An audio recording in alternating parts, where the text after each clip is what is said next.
Good morning students, class 4 chapter number 2 लौह पुरुष, जिसमें हमने हमारी पिछली क्लास में पढ़ा था कि वल्लभ भाई पटेल का जन्म 1857 ईस्वी में हुआ था और वे बहुत ही स्वाभिमानी स्वभाव के थे।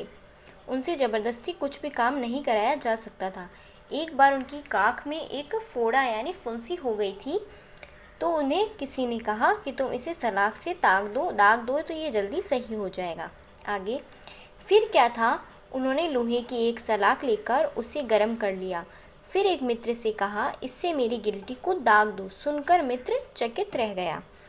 उसने ऐसा करने में असमर्थता प्रकट की।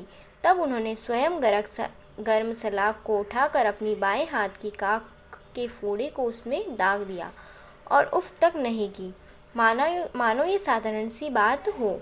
ऐसे कष्ट सहिष्णु थे वल्लभ भाई पटेल। पढ़ लिखकर वल्लभ भाई पटेल ने वकालत का पेशा अपनाया।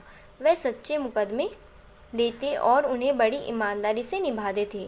एक दिन जब वे अदालत में एक मुकदमे के सिलसिले में बहस कर रहे थे, तब उन्हें एक तार मिला।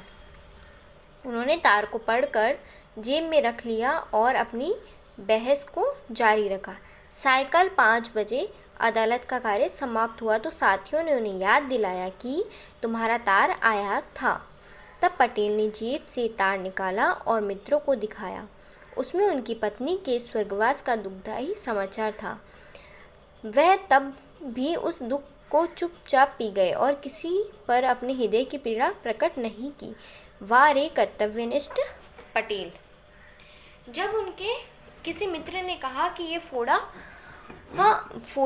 एक लोहे की सलाख होती है गरम, उससे दाग दिया जाए, उसे लगा दिया जाए तो ये ठीक हो जाएगा, तो उन्होंने बिल्कुल भी समय बर्बाद नहीं कहा और एक लोहे की सलाख को गर्म किया और अपने एक मित्र को कहा तुम इसे इस फोड़े पे लगा दो।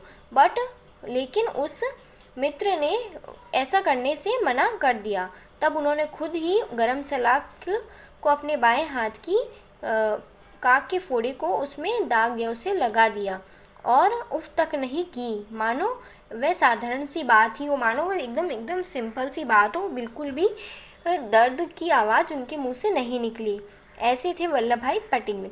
पढ़ लिखकर वल्लभ भाई पटेल एक वकील बन गए और सच्चे मुकदमे ही लड़ते थे और बड़ी ईमानदारी से अपना काम कर रहे थे। एक दिन वे अदालत में जब एक मुकदमा के सिलसिले में बहस कर रहे थे, तब उन्हें एक तार मिला। उन्होंने तार को पढ़कर जेब में रख लिया और अपनी बहस को जारी रखा। शाम को 5 बजे जब अदालत का कार्य समाप्त हुआ तो उनके दोस्तों ने उन्हें याद दिलाया कि तुम्हारा पत्र आया है। उन्होंने जेब से अपना पत्र निकाला और मित्रों को दिखाया।